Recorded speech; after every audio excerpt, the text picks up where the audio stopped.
I never thought my wedding would become the center of a family war. Yet here I am, 29 years old, watching my dream day transform into a battlefield because of one simple decision, refusing to invite the Millers. Let me start from the beginning. 3 years ago, fresh out of graduate school, with student loans crushing my shoulders, I moved to Boston for my first real job.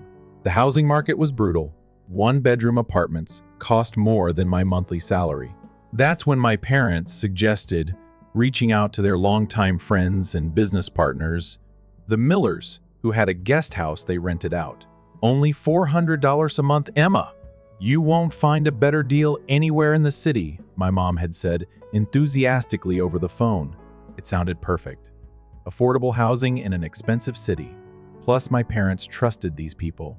What could possibly go wrong? Everything, as it turned out. The first week was lovely. Diane and Robert Miller welcomed me warmly, introduced me to their 3 teenagers, and even invited me for dinner. Then I mentioned I was seeing someone. "Oh, you have a boyfriend?" Diane's smile tightened slightly. How nice. That was the beginning of the end of our cordial relationship. When Noah visited for the first time, the temperature in the house dropped 10 degrees. Robert barely acknowledged him, while Diane made backhanded comments throughout dinner. "So you were adopted? That must be difficult," she said to Noah between bites of overcooked chicken. "Do you ever wonder why your real parents didn't want you?" I nearly choked on my water. Noah, always gracious, simply smiled and explained he had wonderful adoptive parents who gave him a loving home. But the damage was done. The Millers' interference grew more intrusive as months passed. They reported my every move to my parents, claiming I was rarely home. I was working 60-hour weeks at my new job and bringing men over just Noah, my boyfriend of 3 years. "Emma, the Millers are concerned about you," my mom would call to say. "They said you came home at 11 p.m. on a Tuesday. Is everything okay?" I couldn't even do laundry without Robert or Diane finding a reason to enter the guest house. One particularly uncomfortable afternoon, Robert cornered me while I was folding clothes. "My marriage isn't what it used to be," he confided, standing too close. "Diane hasn't been interested in the bedroom for years." I made some excuse about a work deadline and fled to my room, locking the door behind me. Things reached a breaking point when the refrigerator in the guest house broke down. Instead of replacing it as any normal landlord would, the Millers insisted I buy a new one, a $900 expense I couldn't afford. When I asked if they could cover it since it was their property, Diane called my parents. "Your daughter is trying to take advantage of our generosity," she told them. To my dismay, my parents sided with the Millers. They always did. "Emma, these people are giving you such an affordable place to live. The least you could do is replace a fridge." By the end of that year, I couldn't take it anymore. I found an apartment with 2 roommates and moved out without saying goodbye. I wanted a clean break. Fast forward to last summer. Noah proposed during a weekend trip to the coast. When he got down on one knee with that perfect emerald-cut diamond, I couldn't say yes fast enough. To my surprise, my parents seemed genuinely happy for us. My dad even teared up when Noah told him he'd asked for their blessing weeks earlier. "We're thrilled for you both," my mom said, hugging me tightly. Maybe things were finally turning around with my family. Maybe we could put the Miller situation behind us. I was wrong. 3 months into wedding planning, as Noah and I discussed our guest list over coffee, my phone lit up with a text from my dad. "Don't forget to add the Millers to your invitation list." They've been asking about the wedding. I stared at the message, feeling my stomach knot. Noah noticed my expression change. "What's wrong, babe?" he asked, reaching for my hand. "My parents want me to invite the Millers to our wedding," I replied, my voice hollow. "The ones who made your life hell for a year? No way," Noah said firmly. "This is our day, not theirs." He was right. Our wedding day should be filled with people who supported us, who brought joy to our lives, not people who had belittled and disrespected us both. I texted my dad back, "I'm sorry, but Noah and I don't feel comfortable having the Millers at our wedding." His response came seconds later. "This isn't up for discussion. They're coming." That was the beginning of what my brother later called the wedding war. My parents couldn't understand why I wouldn't invite their friends. I couldn't understand why they'd insist on having people who had treated me so poorly at the most important day of my life. These are our business partners, Emma. My dad shouted during one particularly heated phone call. Do you know how awkward it will be when they find out they're not invited? More awkward than them being at my wedding. After they spent a year making comments about Noah being adopted, I fired back. The fight escalated. My mom stopped returning my calls about wedding plans. My dad sent long, guilt-inducing messages about how I was starting my happy life by destroying theirs. Then came the nuclear option. My mother uninvited me to Christmas. If you can't respect our wishes for your wedding, don't bother coming home for the holidays, she texted. Noah held me as I cried that night, wondering how my relationship with my parents had deteriorated so quickly. How had a simple no turned into such a devastating family fracture? I tried apologizing, not for my decision, but for the pain it was causing. I sent heartfelt messages explaining why having the Millers at our wedding would be uncomfortable for both Noah and me. They wouldn't listen. Now I'm 4 months away from my wedding day, staring at my phone, wondering if my parents will even be there to see me walk down the aisle. All because I refused to invite the Millers. What makes this situation even more complicated is that we're planning a destination wedding in Tulum. The festivities will stretch across 4 days: welcome dinner, beach day, rehearsal, and finally the ceremony. If I cave and invite the Millers, I'd be subjecting myself to nearly a week of their presence. I can already imagine turning a corner at the resort and running into Robert, watching his eyes evaluate my appearance with that uncomfortable, lingering gaze. Noah's parents have been incredible throughout this entire ordeal. When we told them about my parents' ultimatum, Carol and James immediately offered their support. "This is your wedding," Carol said firmly, placing her hands on my shoulders. "The guest list is your decision, not anyone else's." The irony isn't lost on me that the Millers, who made derogatory comments about Noah being adopted, aren't wanted at our wedding, while his adoptive parents are standing firmly in our corner, demonstrating what real family support looks like. Last week, I spent the afternoon with Carol looking at floral arrangements. While discussing centerpieces, she gently brought up my family situation. "Emma, I hope you know James and I would be willing to compromise on almost anything to make sure your parents attend your wedding. But we also don't want you spending your wedding day feeling uncomfortable." I fought back tears. The Millers invest money in my dad's business. They're 50-50th partners. I think he's scared if he doesn't invite them, they'll pull out their investment. Carol's expression softened with understanding. So this is financial blackmail, not just a social obligation. That word, blackmail, has been echoing in my mind ever since. Is that what this is? My parents choosing business interests over my comfort on my wedding day? I've started having nightmares about the wedding. In one particularly vivid dream, I was walking down the aisle only to find Diane Miller standing beside Noah at the altar, smirking as she announced, "We've been business partners with your father for 15 years. Did you really think we'd miss this?" Yesterday morning, things escalated beyond anything I could have imagined. I woke up to a barrage of text messages from my mother, each one more unhinged than the last. "Emma, this has gone far enough. You need to end this engagement. Cancel the wedding immediately. Quit your job and move back home where you belong. You obviously need time to mature and think about your priorities." I sat stunned, reading the messages. After months of fighting about the guest list, my mother was now demanding I cancel my entire wedding? When I called Noah to read him the messages, he drove straight to my apartment, concern etched across his face. What happened between yesterday and today? He wondered aloud. This seems extreme, even for them. I spent the afternoon trying to make sense of it. My parents had given their blessing to our engagement just 6 months ago.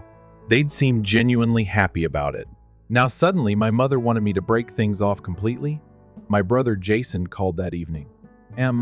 I think you should know Mom and Dad had dinner with the Millers last night." I overheard them arguing when they got home. The Millers were apparently furious about not being invited. Things started making more sense. The Millers must have really laid into my parents about the wedding, and rather than stand up for me, my parents decided it would be easier if the wedding simply didn't happen at all. "I can't believe they'd choose the Millers over their own daughter," I whispered. "I don't think they see it that way," Jason replied. "Dad kept saying something about losing everything he's worked for. I think he's genuinely scared the Millers will pull out of the business if they feel insulted." Noah and I spent the weekend discussing options. We considered postponing the wedding, changing the location, even eloping. But with each scenario we played out, one truth remained constant. If we gave in now, my parents and the Millers would control our lives forever. "Today it's our wedding guest list," Noah said, squeezing my hand. "Tomorrow it might be where we live or how we raise our children. We need to establish boundaries now." He was right. This wasn't just about a wedding anymore. It was about standing our ground, as adults making our own decisions. I decided to write my parents one final email explaining my position. I spent hours crafting it, trying to be respectful while remaining firm. "Mom and Dad, I love you both and want you at my wedding more than anything. But I cannot and will not invite people who have disrespected Noah and me repeatedly." The Millers made inappropriate comments about Noah's adoption, made me uncomfortable in my own living space, and treated us both with contempt. Our wedding day should be surrounded by love and support, not tension and discomfort. I understand your business relationship with them is important, but please try to understand that my relationship with my future husband is important too. I'm not asking you to end your friendship with them. I'm simply asking you to respect our decision about our own wedding guest list. I hope you'll reconsider your position. I would be heartbroken to walk down the aisle without you there, but that choice is yours to make. I hit send and waited. Hours passed with no response. Then days. A week later, my phone rang. My father's name appeared on the screen. I answered with a racing heart. "Emma," his voice sounded tired. "Your mother and I have discussed things. We still think you're making a mistake, but we've decided we will attend the wedding." Relief flooded through me. "Thank you, Dad. That means everything to me. However," he continued, his tone hardening, "we want you to know that the Millers are deeply hurt by this exclusion. Robert has mentioned reconsidering some aspects of our business arrangement." The relief evaporated as quickly as it had come. This wasn't my father choosing me over his business partners. This was him letting me know there would be consequences. "I'm sorry to hear that," I managed to reply. "I hope you two can work things out. We could, if you would just reconsider about the invitation," he said pointedly. I closed my eyes, steeling myself. "My decision hasn't changed, Dad. I hope yours doesn't either." After hanging up, I felt strangely calm. For the first time in months, I wasn't agonizing over whether I was making the right choice. I knew I was. Noah and I deserved to start our marriage on our own terms, not catering to people who had treated us poorly out of fear of financial repercussions. That evening, Noah surprised me with a small gift, a framed photo of us from our first vacation together. "For our sweetheart table at the reception," he explained. To remind us that no matter who shows up, this day is about us and the life we're building together. Looking at our smiling faces in that photo, I felt a renewed sense of purpose. My parents might attend our wedding reluctantly. They might hold this decision against me for years to come. The Millers might even follow through on their threat to withdraw from my father's business. But none of that changed the fact that Noah and I were creating our own family now, one built on respect, support, and standing up for each other. And that was worth fighting for, no matter the cost. What makes this situation even more complicated is that we're planning a destination wedding in Tulum. The festivities will stretch across 4 days: welcome dinner, beach day, rehearsal, and finally the ceremony. If I cave and invite the Millers, I'd be subjecting myself to nearly a week of their presence. I can already imagine turning a corner at the resort and running into Robert, watching his eyes evaluate my appearance with that uncomfortable, lingering gaze. Noah's parents have been incredible throughout this entire ordeal. When we told them about my parents' ultimatum, Carol and James immediately offered their support. "This is your wedding," Carol said firmly, placing her hands on my shoulders. "The guest list is your decision, not anyone else's." The irony isn't lost on me that the Millers, who made derogatory comments about Noah being adopted, aren't wanted at our wedding, while his adoptive parents are standing firmly in our corner, demonstrating what real family support looks like. Last week, I spent the afternoon with Carol looking at floral arrangements. While discussing centerpieces, she gently brought up my family situation.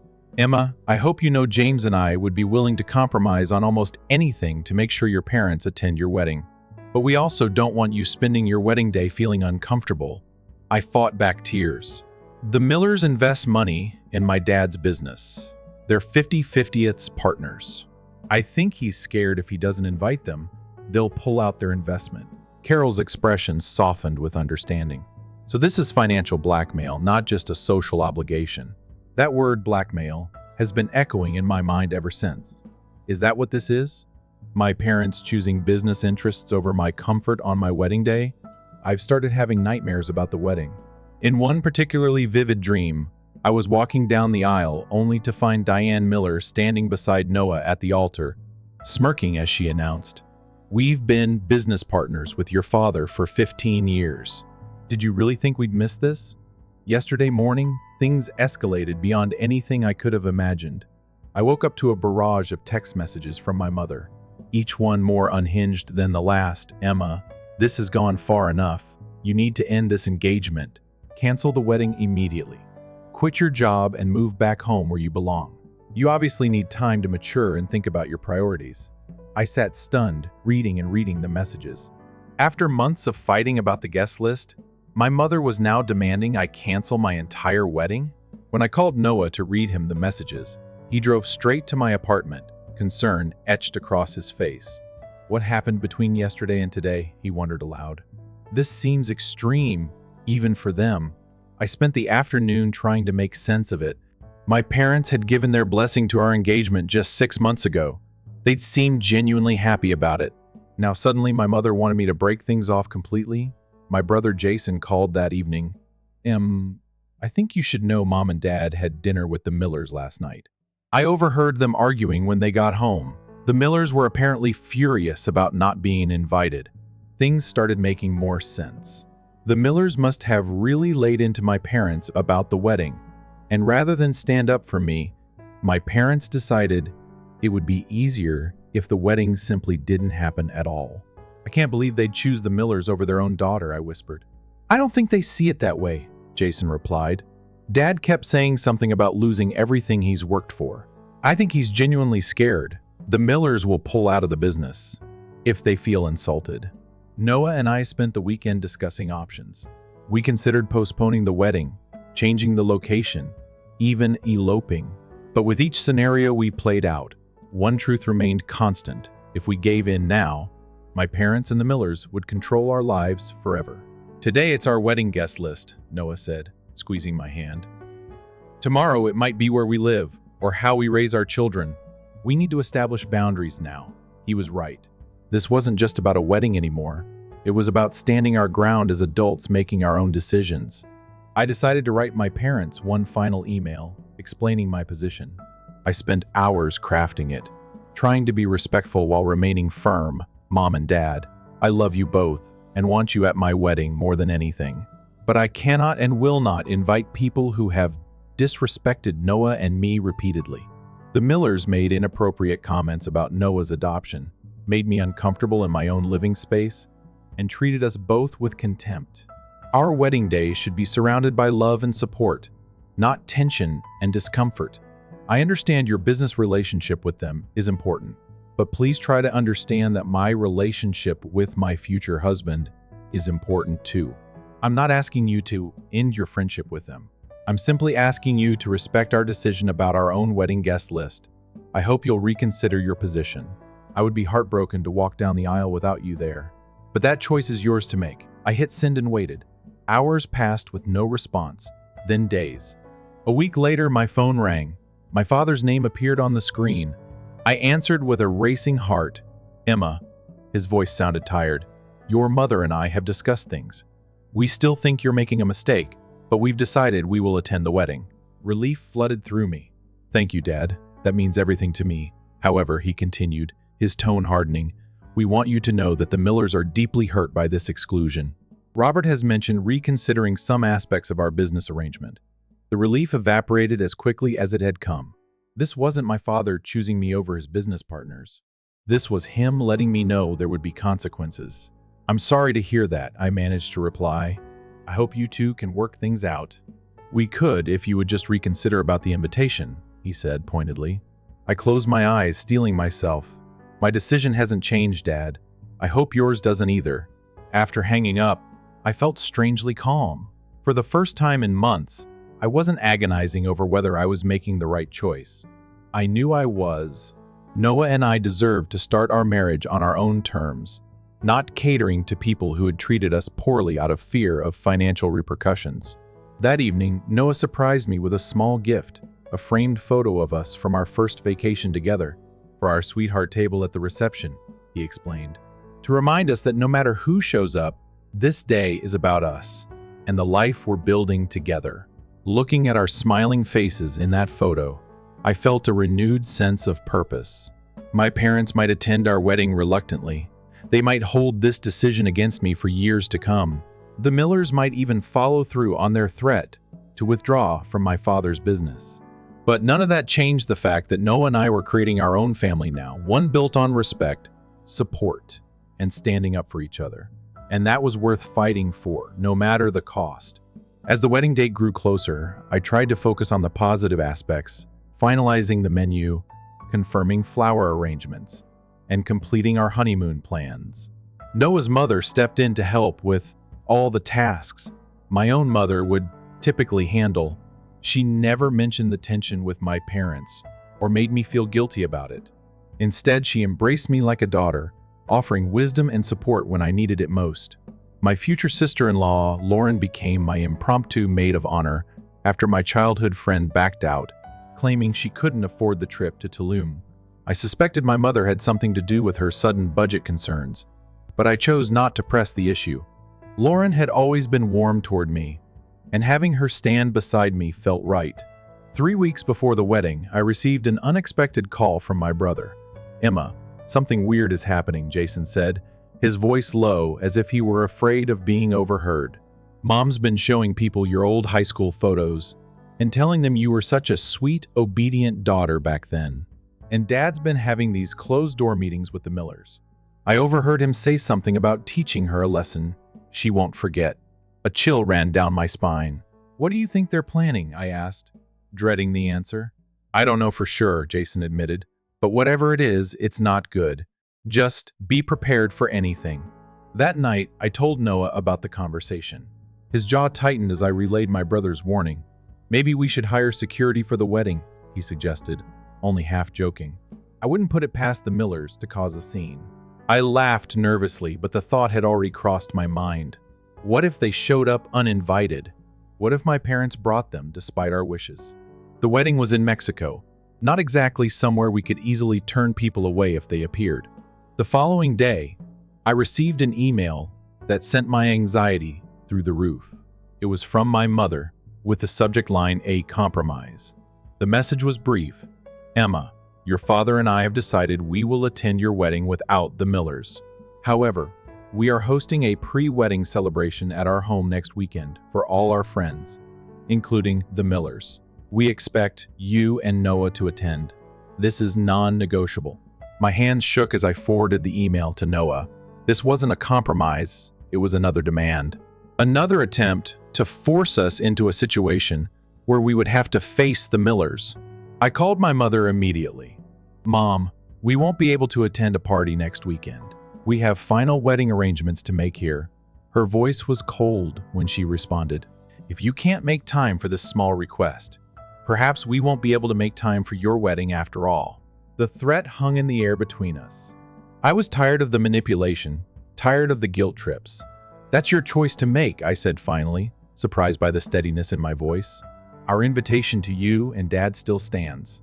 We hope you'll be there." I hung up before she could respond, my heart pounding but my resolve stronger than ever. The day before our flight to Tulum, one still hadn't heard from my parents about whether they would attend the wedding. Noah tried to keep my spirits up as we packed, but the uncertainty weighed heavily on me. "They'll come around," he assured me, folding his suits into his suitcase. "They're your parents. They wouldn't miss this." I wished I shared his optimism. As I zipped up my luggage, my phone rang. My aunt, Melissa's name flashing on the screen. I answered immediately. Aunt Melissa had always been my ally, the reasonable voice in family disputes. "Emma, honey," she began, her voice laced with concern. "I need to tell you something, and you're not going to like it." My stomach dropped as she explained that my parents had indeed booked their flights to Mexico, but they were bringing the Millers with them. Apparently, they'd decided to surprise me by showing up with Robert and Diane, assuming that once everyone was there, I wouldn't make a scene. "Your mom thinks once you see them, You'll realize you've been childish and welcome them with open arms," Aunt Melissa explained. I told her she was making a terrible mistake, but she wouldn't listen. I sank onto the bed, stunned. "They're doing exactly what we asked them not to do," I whispered. "Why can't they respect this one boundary?" Noah took the phone from my trembling hand. "Melissa, it's Noah. Are you certain about this?" I could hear the edge in his voice as he listened to my aunt confirm the details. After hanging up, he sat beside me, his jaw set in determination. "We need to call the resort right now. We'll make sure they know not to allow the Millers onto the property." We spent the next hour on the phone with the resort manager, explaining the situation. Since we had paid for the entire wedding package and reserved a block of rooms, they agreed to provide additional security and check guests against our approved list. It wasn't a perfect solution. We couldn't prevent the Millers from staying somewhere else in Tulum, but at least they wouldn't be in our wedding venue or at any of our events. That night, I drafted a message to my parents. "I've just learned that you're planning to bring the Millers to our wedding against our explicit wishes. I want to be clear, they will not be permitted at any wedding events. The resort has been notified. If you choose to bring them anyway, understand that you are disrespecting our boundaries in our marriage before it even begins. I love you both, but I will not allow this day to be hijacked by your business concerns." After showing it to Noah, who nodded his approval, I hit send. Then I turned off my phone. Whatever response my parents had, it could wait until morning. The last thing I needed was another sleepless night before our travel day. When we landed in Mexico 2 days later, I finally turned my phone back on to find no fewer than 15 missed calls from my parents and a series of increasingly frantic text messages. The final one, sent just hours before, read simply, "We'll be there without the Millers. Please call us." Relief washed over me, quickly followed by skepticism. Had they really given up their plan so easily? Or was this just another manipulation tactic? I showed the message to Noah, who squeezed my hand. "Let's take it at face value for now," he suggested, "but stay vigilant." The resort was everything we'd hoped for. White sand beaches stretching for miles, crystal clear water, and staff who greeted us with warm smiles and cold drinks. Our guests would begin arriving the next day, with the welcome dinner scheduled for tomorrow evening. Despite my lingering anxiety about my parents, I felt some of the tension leave my body as Noah and I settled into our suite. "We made it," he whispered, pulling me close on our balcony overlooking the ocean. "Whatever happens next, we're here together." I rested my head on his shoulder, allowing myself to hope that maybe, just maybe, the drama was behind us. The next morning, I was having breakfast with Noah's parents and sister when my phone buzzed with a text from Jason, just landed. "Mom and Dad are here too. No sign of the Millers." I showed the message to Noah, relief evident on my face. Perhaps my parents had finally understood how important this was to me. When they arrived at the resort later that afternoon, I met them in the lobby with cautious optimism. My mother hugged me stiffly while my father stood back, his expression unreadable. "Your room is in the East Wing," I told them, handing over their key cards. "The welcome dinner starts at 7. My mother nodded tensely. "We'll be there." As they walked away, Noah's mother approached, placing a reassuring hand on my arm. "That wasn't so bad, was it?" she asked kindly.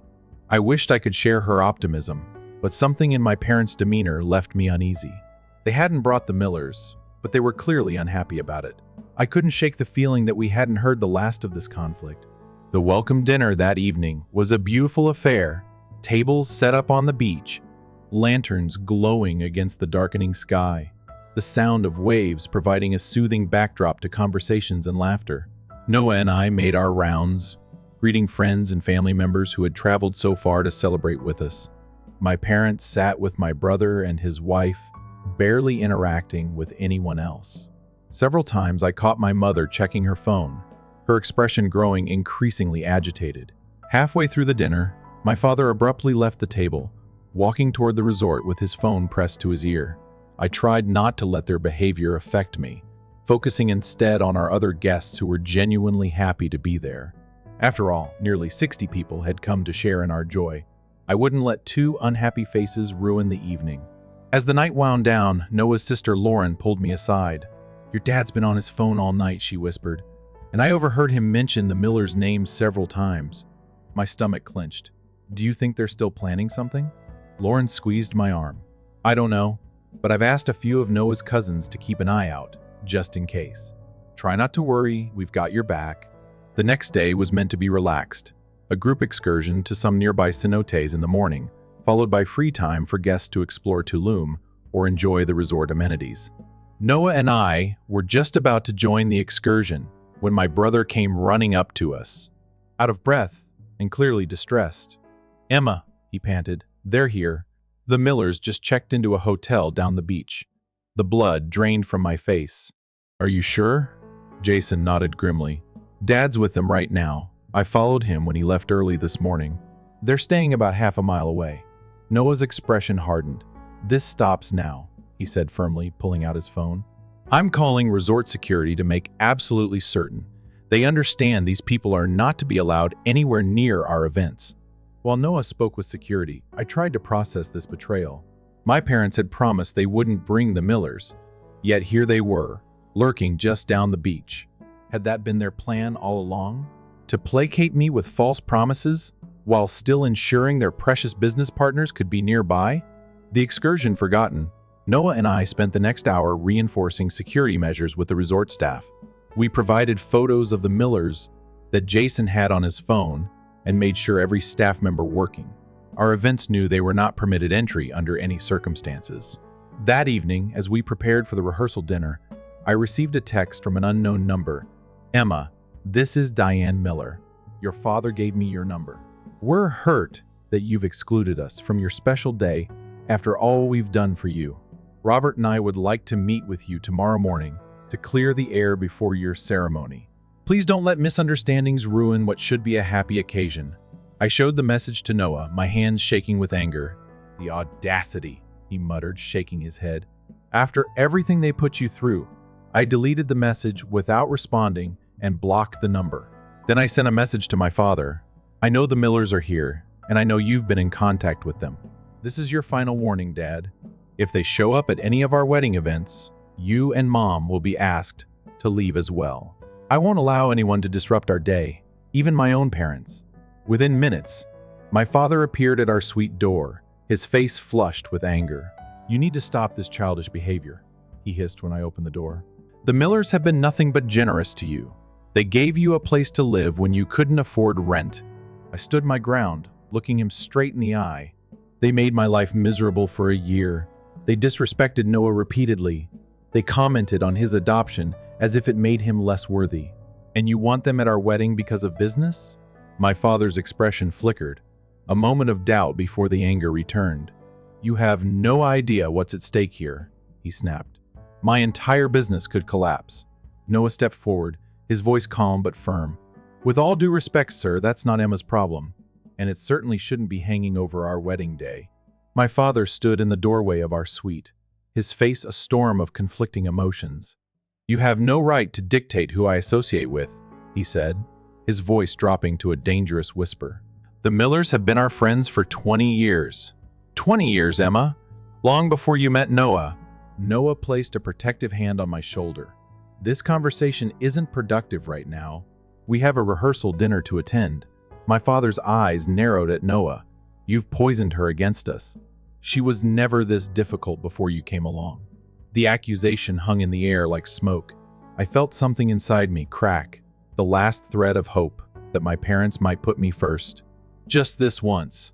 "Noah didn't poison me against anyone," I said, my voice steadier than I expected. "The Millers did that all by themselves when they made me uncomfortable in my own home, when Robert made inappropriate comments while I was doing laundry, when Diane questioned why Noah's Errol parents didn't want him." My father flinched at this last part. Good. He needed to hear it. "And you?" I continued. "You poisoned our relationship when you chose business partners over your daughter.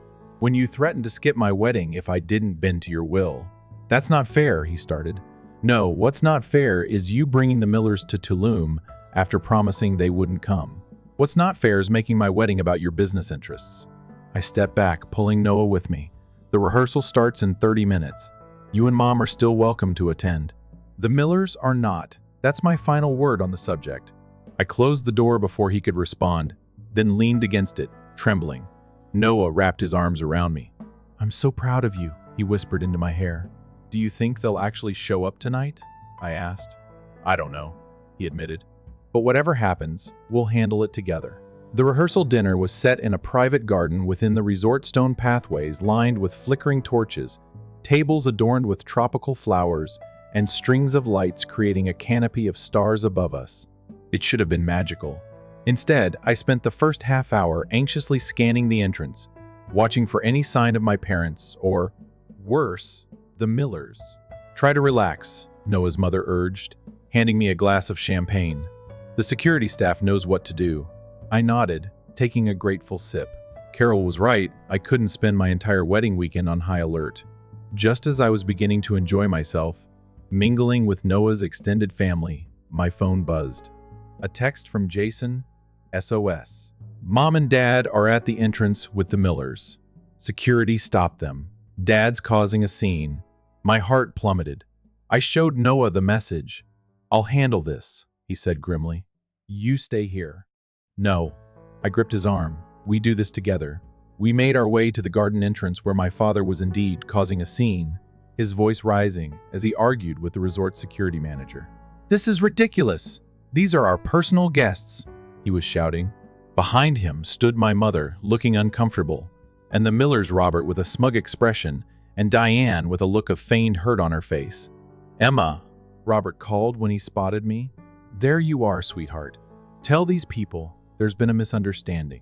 The familiar way he addressed me sweetheart sent a shiver of revulsion down my spine. There's no misunderstanding, I said clearly. You weren't invited. My father's face reddened. Emma, don't be ridiculous. The Millers came all this way. No one asked them to. Noah cut in. Diane stepped forward, her voice syrupy. Emma dear, we've known you since you were in diapers. Your parents are our dearest friends. Surely you don't want to create this awkwardness. Something in me snapped at her condescending tone. 3 years of pent-up frustration, months of battling my parents, and the stress of the past few days culminated in a moment of pure clarity. Mrs. Miller, I said, my voice clear and carrying. Let me be perfectly clear. You and your husband made my life miserable when I lived in your guest house. You insulted my fiancé repeatedly. You violated my privacy. You reported my every move to my parents like I was a wayward teenager instead of a grown woman. And now you've shown up uninvited to my wedding, after being explicitly told you weren't welcome. Robert's face darkened. Now listen here. No, you listen. Noah interrupted, stepping slightly in front of me. This is our wedding. We decide who attends. And we've decided that we don't want people who disrespect us to be part of our celebration. My father moved toward Noah, his finger pointed accusingly. You have no idea what you're doing. Robert could pull his investment and my entire business would collapse. Is that what you want? What I want, I said, stepping between them, is for my father to care more about his daughter's happiness than his business partner's feelings. What I want is parents who respect my decisions as an adult. I turned to the security manager. Please escort the Millers off the property. My parents are still welcome to stay, but only if they come alone. The security manager nodded and moved toward the Millers. You'll regret this, Robert snarled as security approached. Mark my words. Diane placed a restraining hand on her husband's arm, her eyes cold. Let it go, Robert. It's clear we're not wanted here. She turned to my parents. Charles, Linda, are you coming with us or staying at this event? The moment of truth had arrived. I held my breath as my parents exchanged glances. My mother looked at me, tears in her eyes. For a moment I thought she might choose me. Then she turned away. We can't stay where our friends aren't welcome, my father said stiffly. Emma, when you come to your senses, you know where to find us. They turned and walked away, all four of them, leaving me standing at the entrance to my rehearsal dinner, watching my parents choose the Millers over me one final time. Noah's arm circled my waist. I'm so sorry, he whispered. I leaned into him, surprisingly calm. Don't be. They made their choice. Now we can make ours without guilt. We returned to the dinner, where Noah briefly explained the situation to our guests. His parents rallied around us, as did my brother Jason and the few relatives from my side who had come despite my parents' disapproval. To Emma and Noah, Jason toasted later that evening, raising his glass. Who taught me what it means to stand up for yourself and for the people you love? As glasses clinked around the table, I felt a weight lifting from my shoulders. Tomorrow, I would marry the man I loved, surrounded by people who truly supported us. My parents' absence would hurt. I couldn't pretend otherwise, but it was a pain I could bear with Noah by my side. The morning of our wedding dawned clear and bright, sunlight streaming through the curtains of our suite. I woke before Noah, slipping quietly onto the balcony to watch the waves roll in. The resort was beginning to stir, staff setting up chairs on the beach where we would exchange vows. That afternoon, florists arriving with buckets of fresh flowers. Noah joined me a few minutes later, wrapping his arms around me from behind. "Any regrets?" he asked softly. I turned in his embrace. "About marrying you? Never. About your parents." I sighed, resting my head against his chest. "I wish things were different, but I don't regret standing my ground." He kissed the top of my head. "Whatever happens today, remember that we're starting our own family. One where boundaries are respected and business deals don't trump relationships." I smiled up at him. "I love you." "I love you too," he replied. "Now, I believe tradition says we shouldn't see each other until the ceremony, so I'm going to grab my things and head to Jason's room." After Noah left, Lauren and Carol arrived to help me prepare. We spent the morning in a whirlwind of activity, hair, makeup, mimosas, and laughter. I tried not to think about my mother, who should have been there zipping up my dress and adjusting my veil. Instead, Carol stepped in, her eyes misty as she secured the delicate crown of flowers in my hair. "You look beautiful," she said, squeezing my hands. Noah won't know what hit him. At 3 o'clock, there was a knock at the door. Lauren opened it to reveal Jason, looking handsome in his suit. "Wow, Em," he said, his voice thick with emotion. "You're stunning." I smoothed the front of my simple silk dress. "Is everything ready?" "All set. The guests are seated, the officiant is in place, and Noah is waiting for you." He hesitated. "There's something else. Mom and Dad are here." My heart leapt. "What? Where?" "They're waiting outside. They came alone, no Millers in sight. Dad asked if he could walk you down the aisle." I pressed a hand to my mouth, overwhelmed. "What should I do?" Jason shrugged. "That's entirely up to you, sis. No one would blame you if you said no after everything they've put you through." Carol touched my arm gently. "Emma, listen to your heart. What do you want? Not what you think you should want or what would make other people happy. What would make this day perfect for you?" I closed my eyes, searching my feelings. Despite everything, they were still my parents. And deep down, I'd been dreading walking down the aisle without them. "I want to see them," I said finally. "Alone, please." Everyone cleared out, and a minute later, my parents entered the room. My mother gasped when she saw me, tears immediately filling her eyes. "Emma," she whispered, "you're beautiful."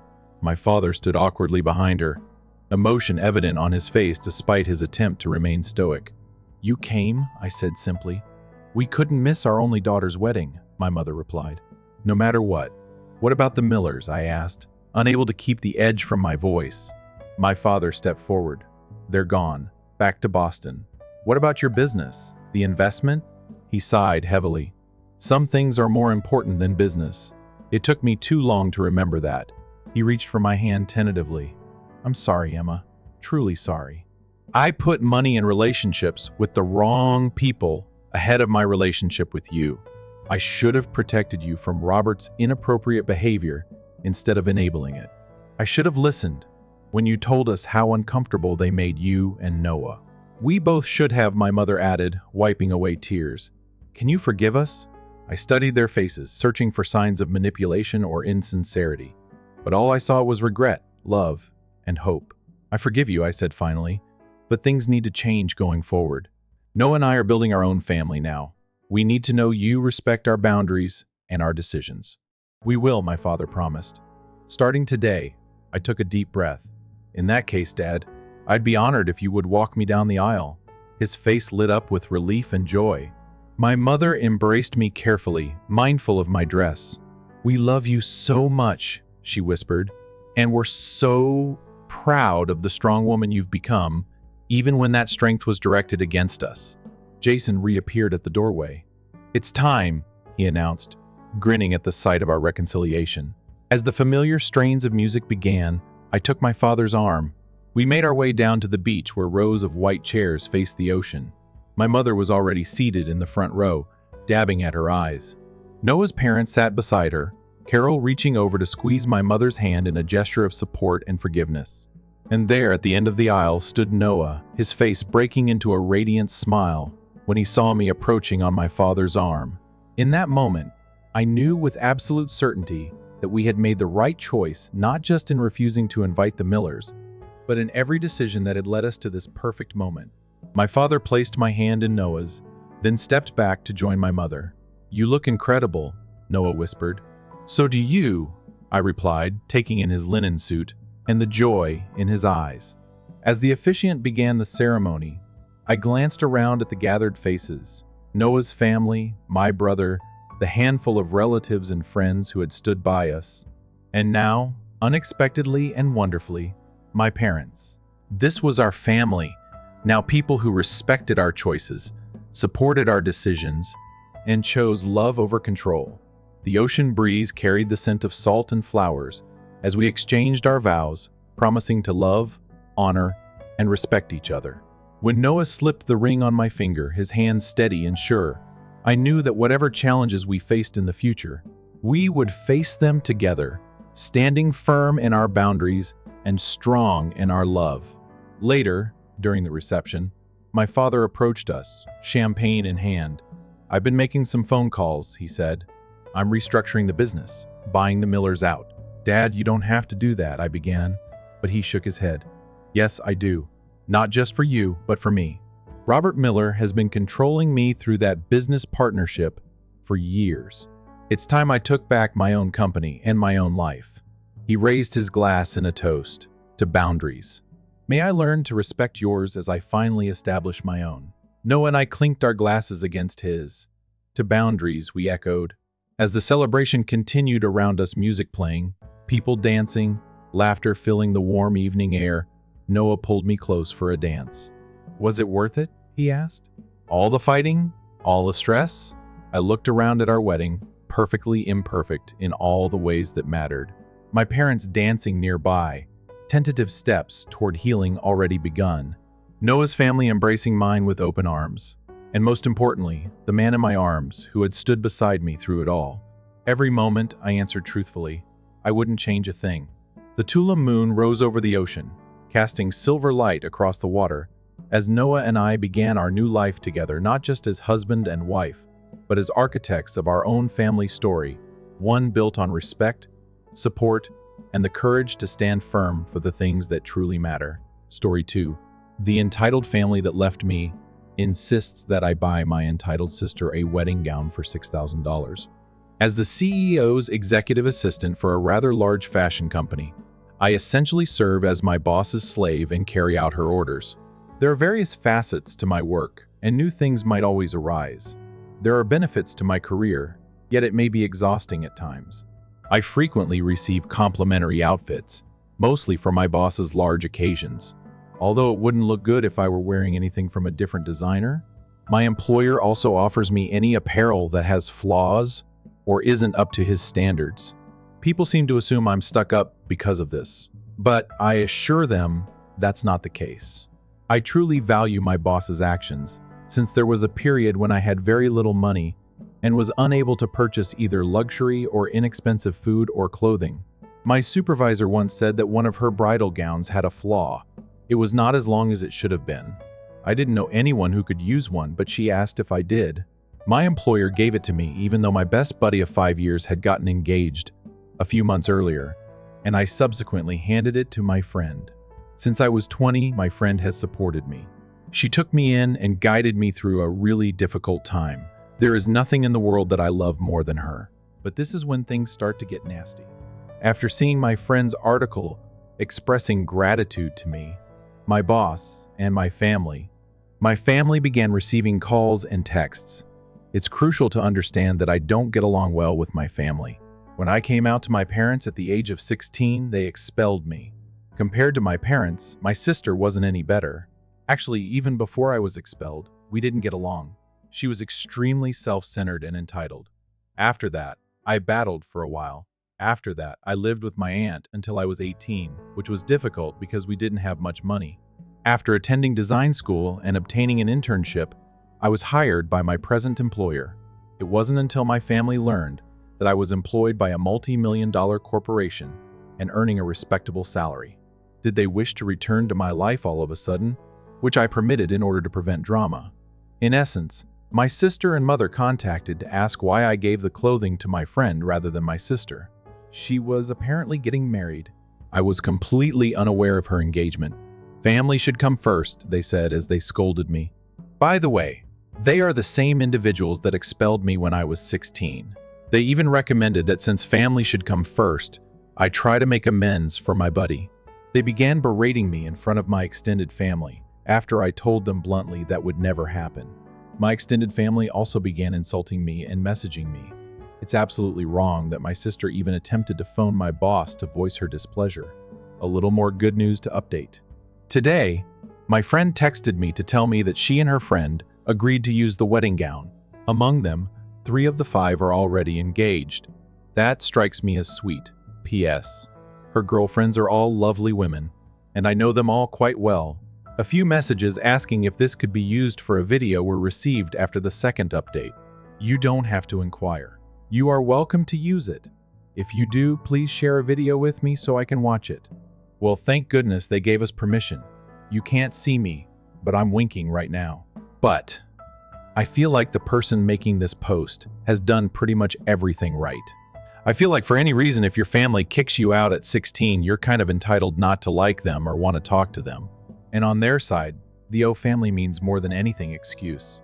It doesn't really work because you kick your child out at 16. So, they suck. Anyway, let's go on. Update 1 entitled "Mother Who Abandoned Me Demands a $12,000 Wedding Dress for My Sister." September 25th, 2019. Well, last night my entitled family struck again. Last night I got a call from my mother. At this point, I haven't spoken to my family since the previous incident. This is the conversation we had. By the way, I'm going to act this one out because I have to have fun with me. Hello, Mom. Hello, Dax. Mom, what is it now? A little rude, I know, but it has gotten to the point. I cannot even pretend to be nice with them. Your sister is still upset about the dress. Well, she needs to get over it. I gave the dress to Megan. It belongs to Megan. Plain and simple, I know. Really? She accepts she's not getting the dress. Okay, good. Me and your sister came up with a way to make it up to her, though. What? Since you didn't give her the other dress, we thought you could get her another one. I can't do that. Why not? You got one for that friend of yours? I did not get one for her. My boss gave me a defect dress and told me I could give it to someone I knew who needed it. Your sister doesn't want a defect. She needs a great outfit. Are you kidding me? No. She said she wants the one you posted on your Instagram the other day. That outfit cost $12,000. That will be perfect. Seriously? You expect me to give you guys a $12,000 dress? Are you high? You do not speak to your mother that way. You're absurd. She is your sister. Do you not have respect for your family? Respect? Seriously? You booted me out when I was 16. That was a long time ago. And we are talking about your sister, not me. Yeah, my sister. The one that calls me her brother insults when I'm not around.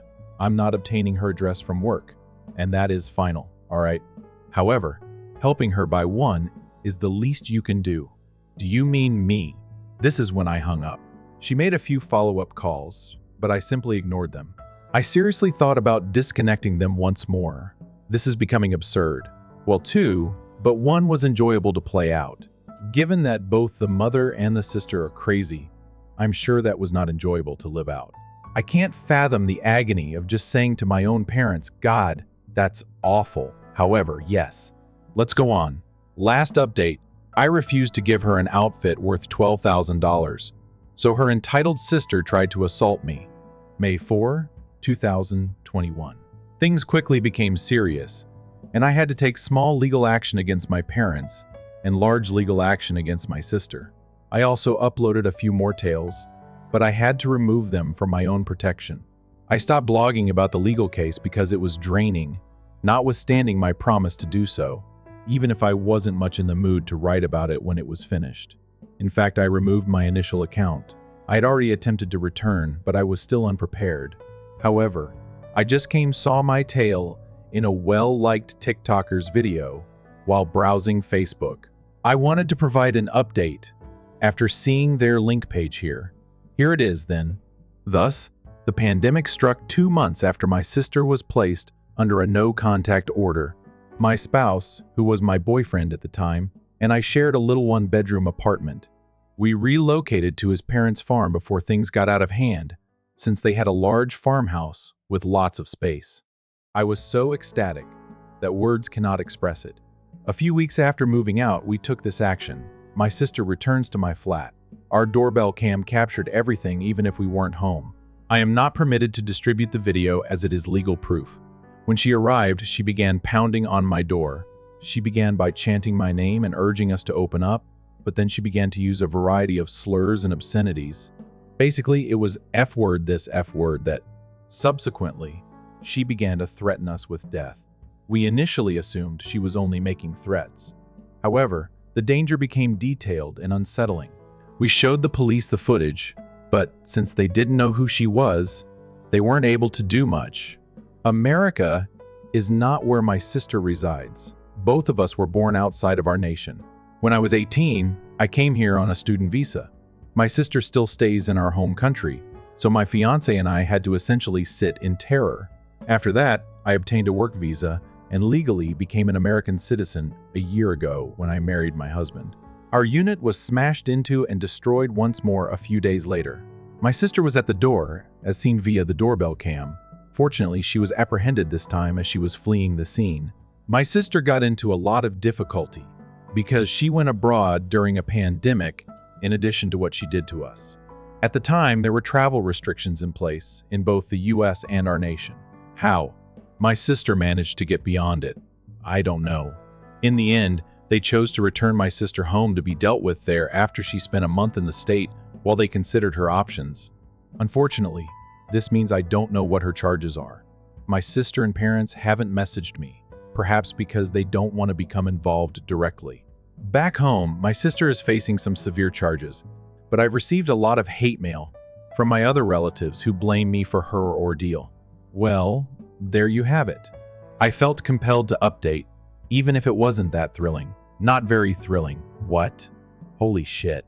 It's similar to the season finale. I hope it's the series' conclusion. In order to spare the person who is doing this from ever having to deal with their parents or sibling. But what a journey, the essence of entitlement. Ask for a dress for $12,000 when you kick them out. Good grief. But maybe this person will now be able to enjoy life. The second story. I ruined Christmas today by purchasing ancestral DNA kits for everyone. Ancestry DNA had a kit sale earlier this year. I purchased 6 of these as Christmas presents, since I felt they would make wonderful presents. My family and I gathered today to exchange gifts as part of our Christmas Eve custom. I donated a kit to my mother, father, brother, and 2 sisters. As soon as everyone simultaneously unwrapped their gifts, my mother began to panic. She said that because they contained dangerous substances, she didn't want us to take them. Even when we clarified that there were no chemicals, we could see she was still agitated. She later attempted to resell more kits to get money and persuaded us that only one of us kids needed to take it because the outcomes would be the same for all of us.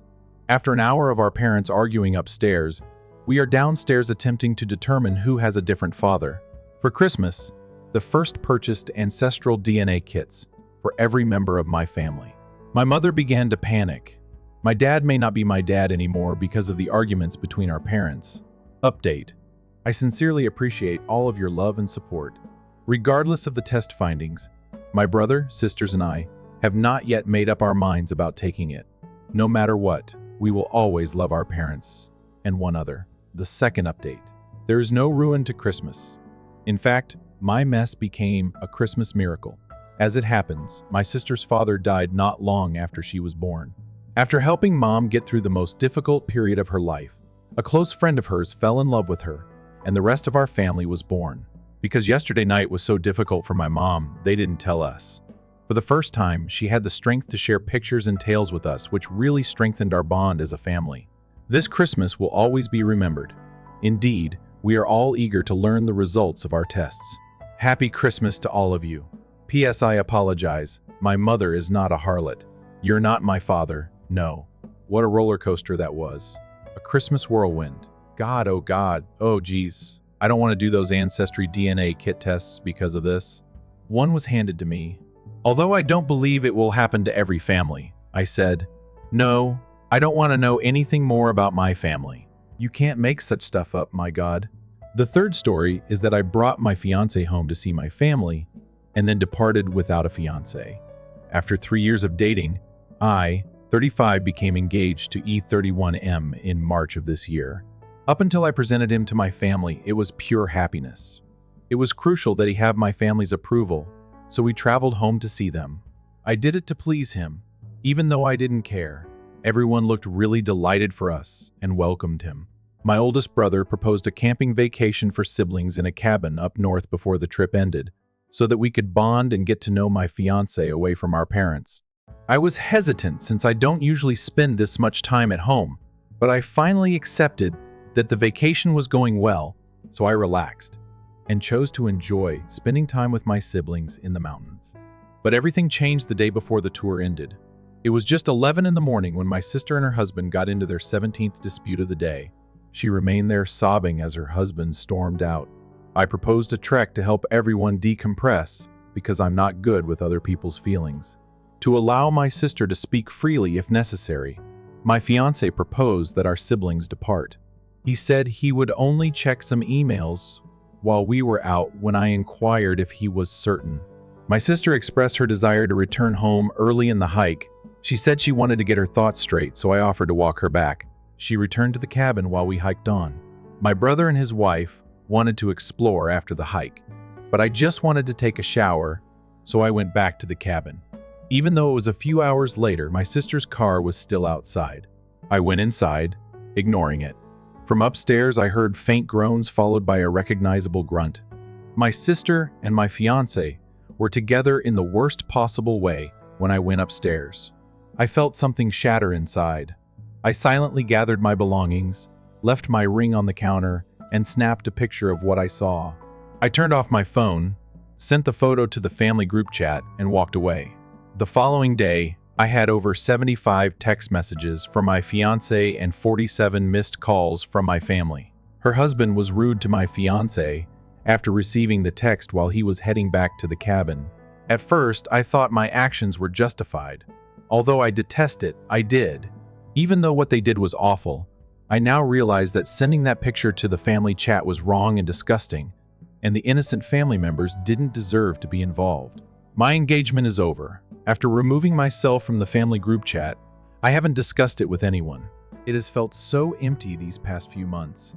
All I want to do is get over this, but I'm not sure how. I will tell it like it is. I thought this would be funny when I first started reading it, but it ended up being gloomy and melancholy. This poor woman, oh man. But what do you know? I should probably anticipate that it won't end happily if it's a Reddit post. Hopefully, she will be able to discover who she is during these difficult times. The fourth story. My wife of more than 20 years passed away recently. I didn't anticipate this, even though I knew she had a secret from before we met. Even though I don't think anyone who is directly impacted would read this, I'm using my Trolley alt account. We do remain apart from my primary account. I even used this account to post about a portion of this 11 years ago. My wife died not long ago. She passed away, which was a relief because it is torture. Something always made her ill. She was taken by an unexpected heart attack. Although it might have been coming for a while, we dismissed the symptoms as being connected to other problems she was dealing with. I can only tell that things went quickly, and that she is no longer in agony. We were both in our early 20s when we first met at a conference. She came to visit for a long romantic weekend after we had been corresponding over the phone for a few months. We lived in separate states. She received a call from her sister while she was out here, basically telling her not to come home. She packed her belongings, flew home, and moved in with me. I've never met her relatives. When I contacted her mother before that tragic weekend, I spoke with her for a short while, and I took her sister's call at the conclusion of the weekend. We had financial difficulties the whole time we were married, which was a few years later. She lost employment due to her different illnesses, and my career suffered greatly as a result of the time I missed working to help her throughout her hospitalizations. She was a huge burden, even though I adored her. Although I would have likely left her years ago, she felt compelled to do so since she was cut off from her whole family. Just me and nobody else. She would be alone in the world if I abandoned her. She wasn't a solitary recluse. Her social life greatly outshone mine, and she made acquaintances with ease. We were never financially secure enough to adopt, have IVF, or contact a doctor about the reasons for our inability to conceive. I still cherished her. We never cheated on one another. I had a suspicion that she was hiding something from me about her family, but if I attempted to bring it up, she would shut me down and urge me not to bring it up. Even though I knew both of her parents had passed away, I felt compelled to inform her family that I had no method of getting in touch with them after she passed away. Both deaths occurred years after she informed me about them, but I knew enough to locate the obituaries before she passed away. She was the one who resisted my encouragement to attempt to get back in touch with her family. He was implying that they were untrustworthy, poisonous, and cunning individuals. My buddy offered to use the information from her parents' obituary to assist get in touch with them. She located my wife's relatives and informed them of the situation. They spoke with her and gave her a shocking revelation. My wife gave birth to a boy. He was most likely a child when I first met her, and he is currently in his late 20s. Throughout our time together, she never spoke about him to me. I just know his name and that her parents reared him. Tomorrow morning, I will speak with one of her sisters to get all the information.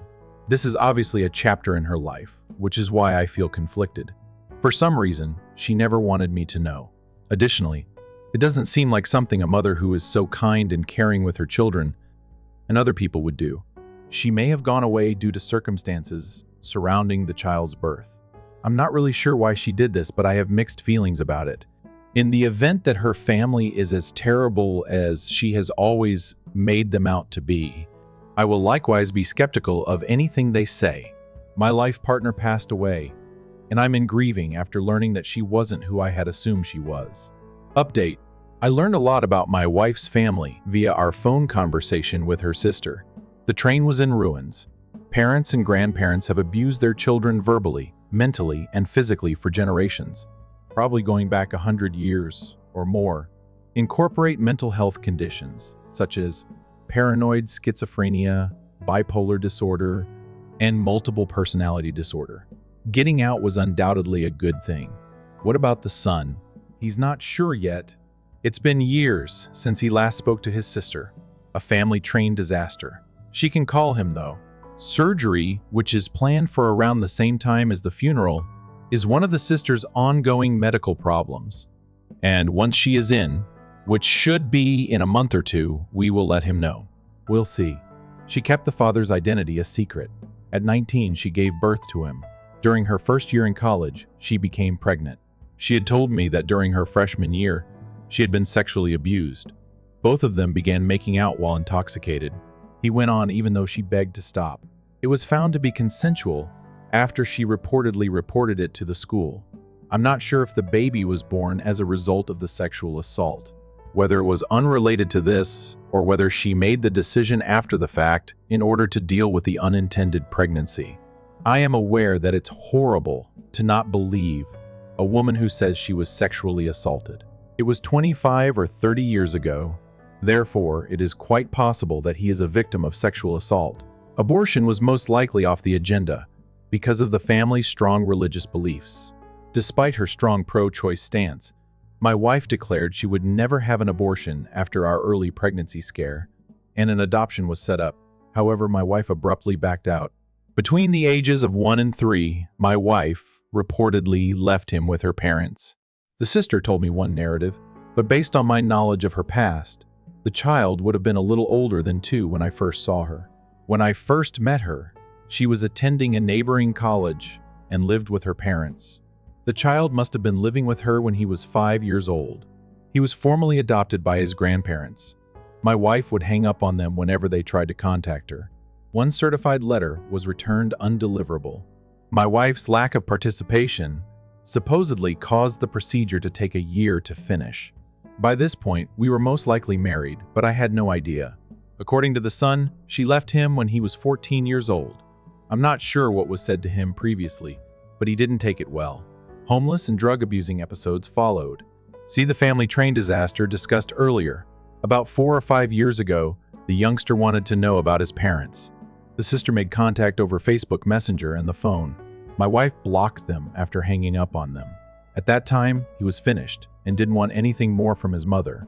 He has a career, has apparently maintained his sobriety, and has been in a committed partnership for a number of years. I informed the sister that I would talk to the son if she wanted to talk to me, but I have no plans to contact him. I'll share with him all I know about her life. None of this seemed familiar to me. She didn't make a mistake in front of me. She didn't always celebrate his birthday in a strange way. Nothing. I can only make the most of our time together. I would do virtually everything to have her back, even if it had been more than 20 years, only to express my affection for her. I'm not sure whether there have been any changes, but it's possible that some of her relatives will attend the memorial ceremony in a few weeks. Either after the memorial service or if I speak to the son, it will be. Man, aren't today's themes depressing? Geez, I'm relieved that the author still has feelings for his wife. It might make some individuals think, oh, all of my memories are tarnished, and so forth. However, he appears to still be content. His thoughts about it. I suppose the secret stunned. Although he doesn't appear to have been upset about it, things could have gone worse for him. Additionally, he seems to be attempting to get in touch with the son and share what he knows, but I don't know enough about the family to comment.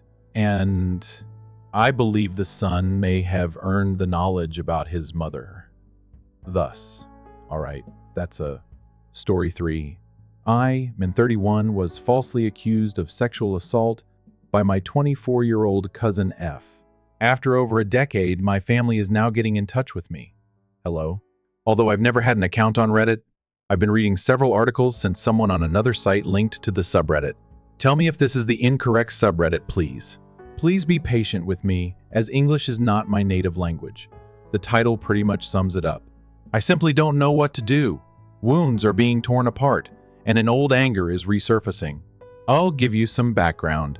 The household in which I grew up was presumably the most typical of all. Despite their busy schedules, my parents were able to provide for my 3 elder sisters and me. As a family, we were never particularly tight, but we also never had any problems. My extended family is no different. We always got along well when we visited one another over the summer holidays or Christmas, even though they lived a few hours away. However, as everyone had their own life, we inevitably grew apart as we grew older. I am now 31. My mother called me in 2014 when I was 22 and a university student, and it completely changed my life. She phoned again right away after the first one, but I recall not even answering at first as I was playing video games with pals. The family had an unspoken rule about this. It's significant if you call twice in such manner, as if someone had passed away. Significant. I excused myself and answered when she phoned again, only to hear a flurry of activity on the other end, as if someone was having a fight. However, it seemed like my mother moved to another room and shut the door after realizing I had responded. She was weeping when I asked her what was going on.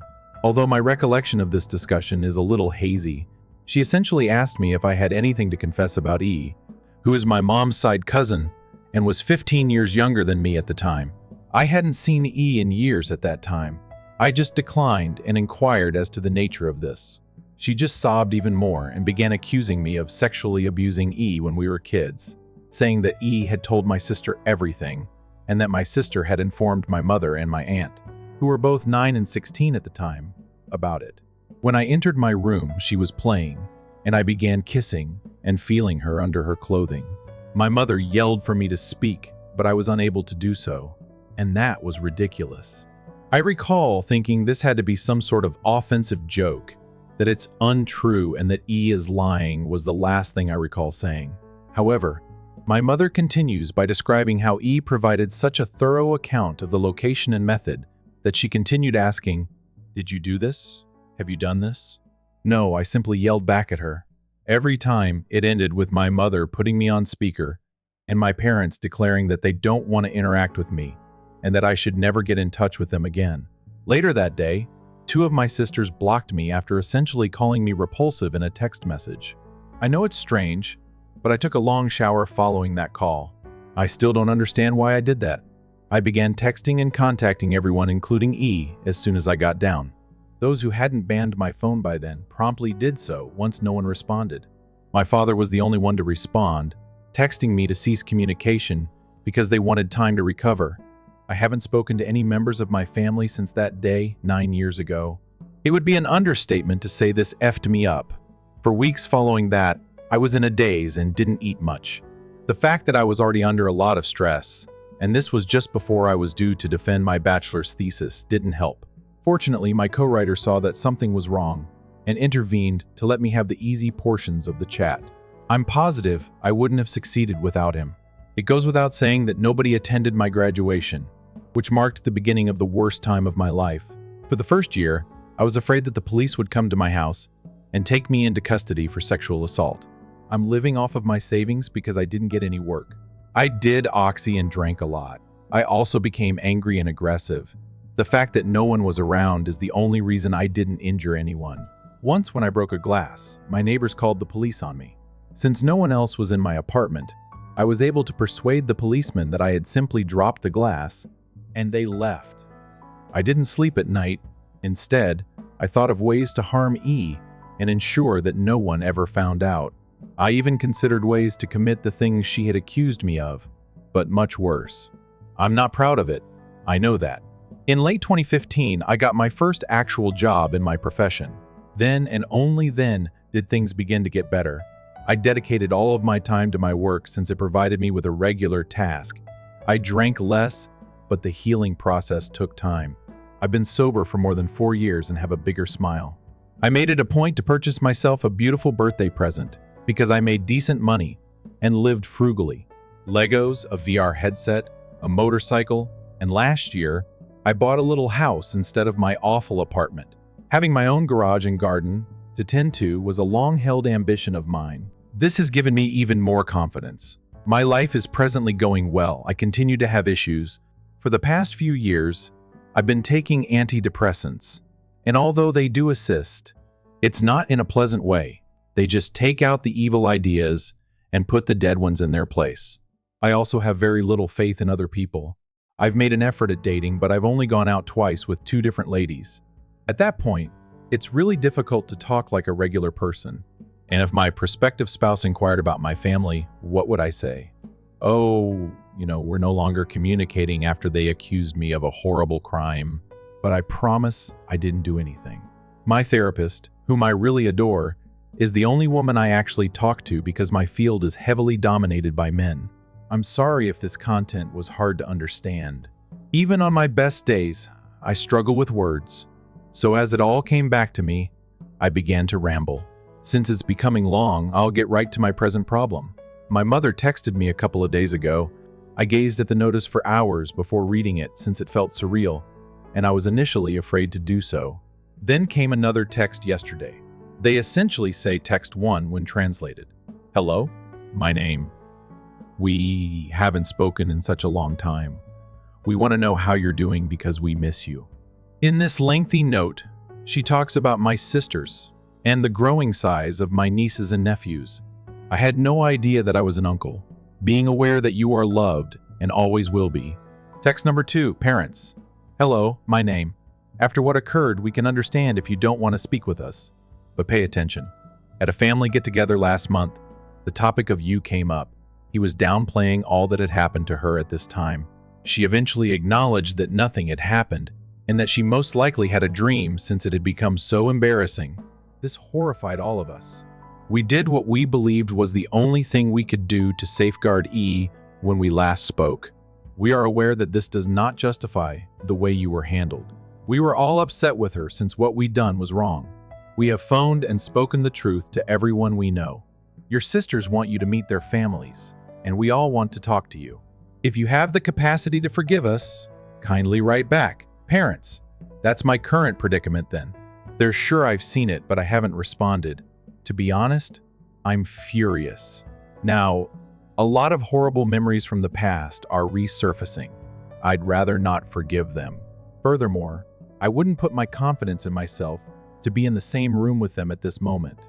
I feel like calling my family and telling them everything I've been through, making them feel guilty till they're all at their lowest, and then dedicating my life to making my cousin's life as terrible as possible.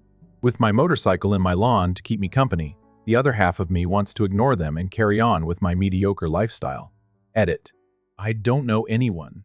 My coworkers are the only ones I talk to, although we are not very close. My therapist is on vacation and won't be accessible for weeks, according to the clinic I phoned.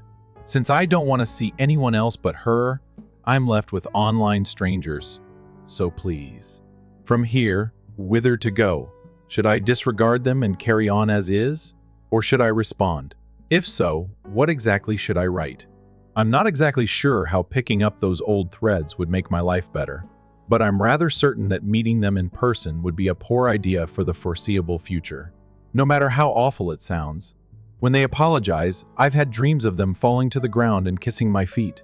These days, texting seems so unimpressive. I was shunned by my family when my cousin unjustly accused me of sexually abusing her while we were children. My family is reaching out to me to make apologies when it was discovered that it never happened. I'm not sure how to react. Edit. Holy shit. Yesterday, after responding to a few comments, I went to bed.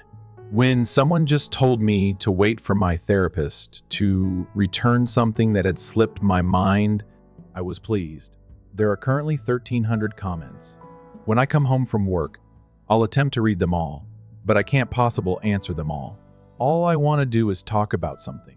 My therapist wouldn't leave for so long without alerting me, according to what I heard from several folks. This is a state-run clinic. I'm not sure how it operates elsewhere, not even an hourly rate. When I went there, I was paired with her initially.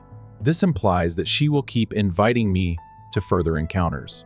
However, this is not entirely accurate. It's not unusual for me to get someone else after 4 or 6 weeks of vacation if she's on leave or ill. I've received messages from several folks regarding a TikTok update video. Note that I am not this person. What you see on this website is all I have written. I'm angry. Oh, dude. For example, I can read this post and go on. But for 10 years, this man had to put up with this. That is simply messed up. Good grief. Let's go on. Update. Hello. Even though I don't have much to say, I thought I'd publish an update because it's been a long and I can't even count the number of people who have asked for one. I want to start by clearing up a few things. We appreciate everyone who wrote and provided guidance and encouragement.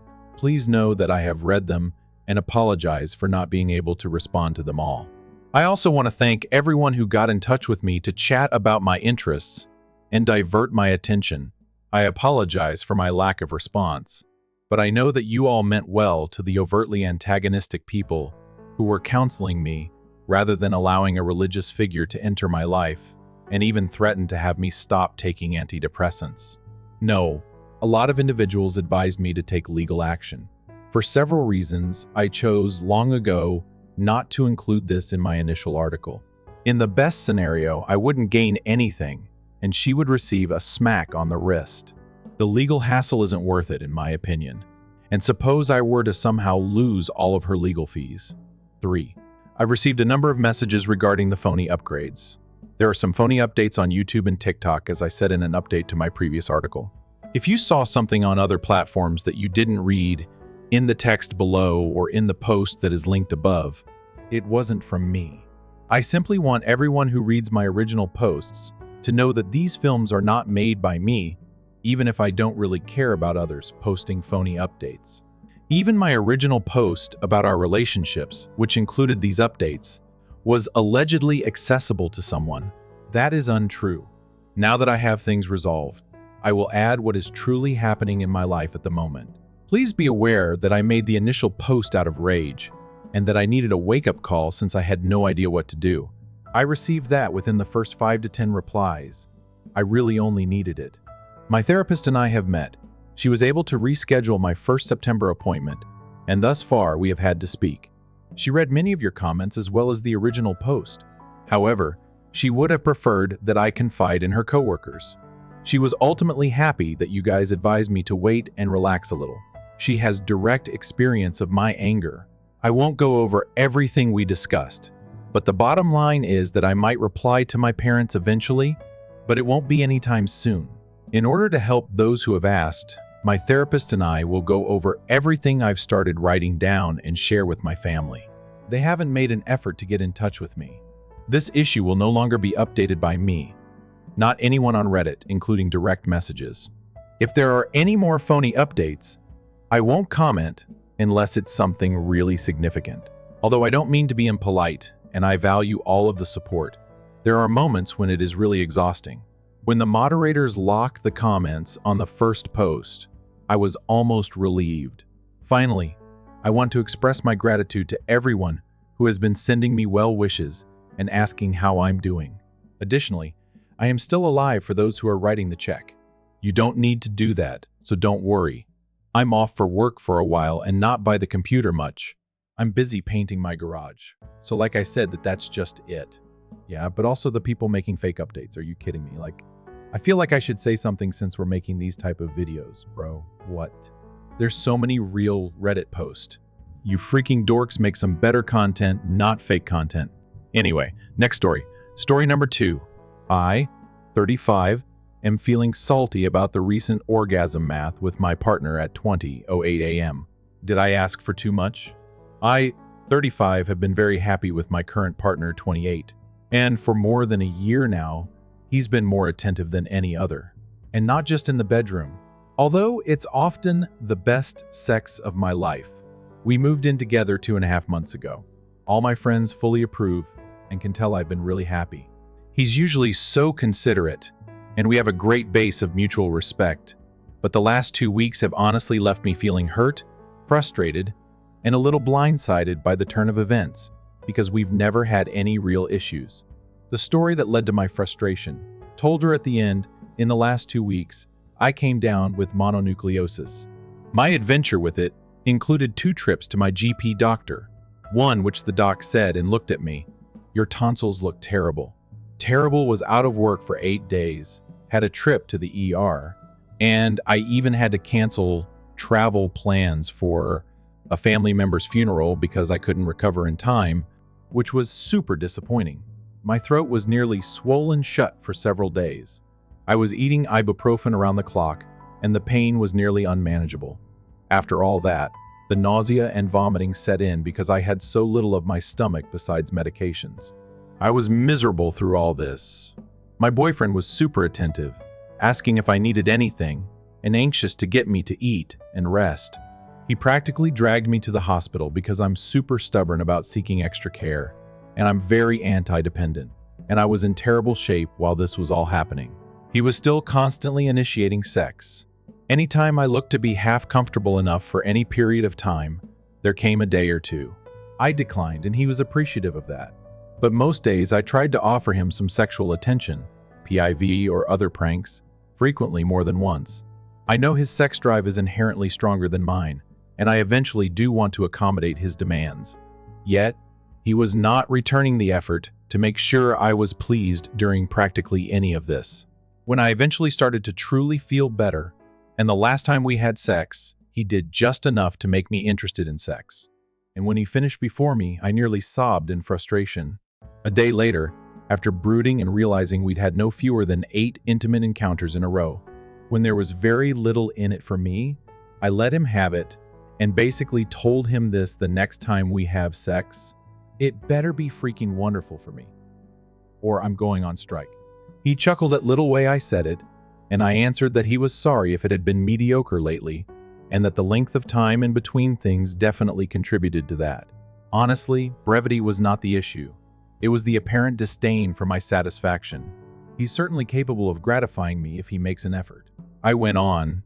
It really wasn't that long in between, and I was making such an effort, even though I've been unhappy, because I know it's vital to you if you want to maintain having excellent sex.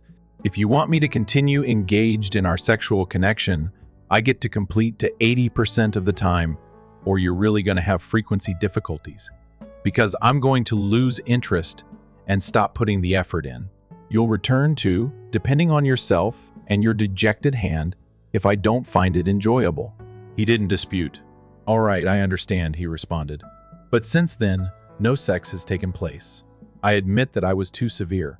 I believe it's reasonable for me to be irritated, but my annoyance and emotional tiredness overcame me. While I was mourning and very sick, I tried to make sure his sexual demands were still satisfied by compromising my comfort. I'm furious with him for not reciprocating for the entire week. I feel as though he has violated my generosity in some way.